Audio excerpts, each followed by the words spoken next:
క్షణం క్షణం మా కణం కణం భరత మాతకే సమర్పణం. క్షణం క్షణం మా కణం కణం భరత మాతకే సమర్పణం.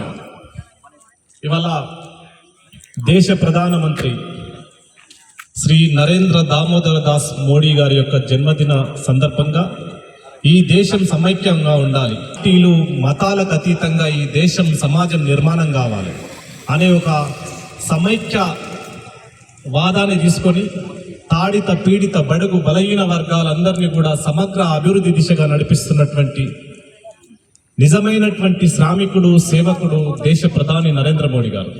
కాబట్టి ఇవాళ ఆయన అవలంబిస్తున్నటువంటి విదేశీ విధానాలు కావచ్చు, అంతర్జాతీయ సంబంధాలు కావచ్చు, ఆర్థికంగా అనేక రంగాలలో అభివృద్ధి దిశగా నడిపిస్తున్నటువంటి ఆయన యొక్క సంకల్పం ఏదైతే ఉందో దానికి మనందరం కూడా ఈ దేశ పౌరుడిగా అందరం కూడా మద్దతు ఇవ్వాల్సినటువంటి అవసరం ఉంది.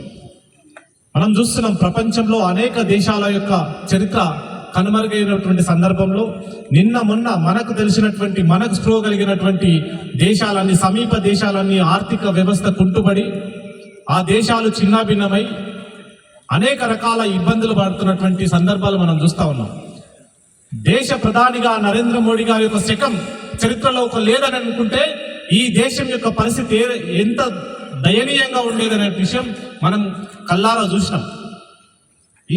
ఈ దేశం వాళ్ళు కాకుండా ప్రపంచ దేశంలో అనేక దేశాలు నరేంద్ర మోడీ లాంటి నాయకుడు మా దేశానికి కావాలి అనేటటువంటి విషయం ఈరోజు ఒక స్లోగన్ లా వినిపిస్తున్నదనంటే